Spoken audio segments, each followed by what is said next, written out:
Exodus chapter 2.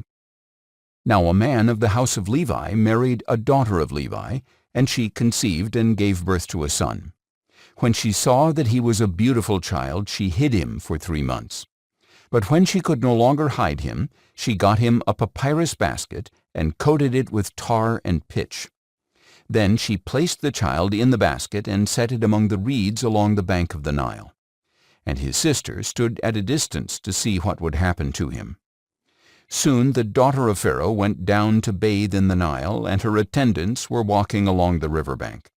And when she saw the basket among the reeds, she sent her maidservant to retrieve it. When she opened it, she saw the child, and behold, the little boy was crying. So she had compassion on him and said, "This is one of the Hebrew children." Then his sisters said to Pharaoh's daughter, "Shall I go and call one of the Hebrew women to nurse the child for you?" "Go ahead," Pharaoh's daughter told her, and the girl went and called the boy's mother. Pharaoh's daughter said to her, "Take this child and nurse him for me, and I will pay your wages." So the woman took the boy and nursed him. When the child had grown older, she brought him to Pharaoh's daughter, and he became her son. She named him Moses and explained, "I drew him out of the water." One day, after Moses had grown up, he went out to his own people and observed their hard labor.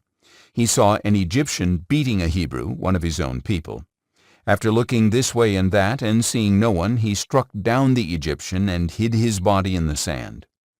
The next day Moses went out and saw 2 Hebrews fighting. He asked the one in the wrong, "Why are you attacking your companion?" But the man replied, "Who made you ruler and judge over us? Are you planning to kill me as you killed the Egyptian?" Then Moses was afraid and thought, "This thing I have done has surely become known." When Pharaoh heard about this matter, he sought to kill Moses.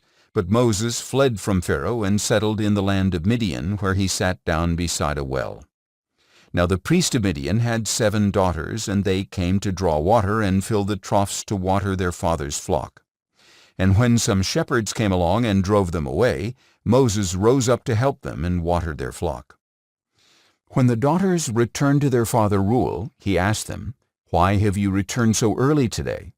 "An Egyptian rescued us from the shepherds," they replied. "He even drew water for us and watered the flock." "So where is he?" their father asked. "Why did you leave the man behind? Invite him to have something to eat." Moses agreed to stay with the man, and he gave his daughter Zipporah to Moses in marriage. And she gave birth to a son, and Moses named him Gershom, saying, "I have become a foreigner in a foreign land." After a long time, the king of Egypt died. The Israelites groaned and cried out under their burden of slavery, and their cry for deliverance from bondage ascended to God. So God heard their groaning, and he remembered his covenant with Abraham, Isaac, and Jacob. God saw the Israelites and took notice.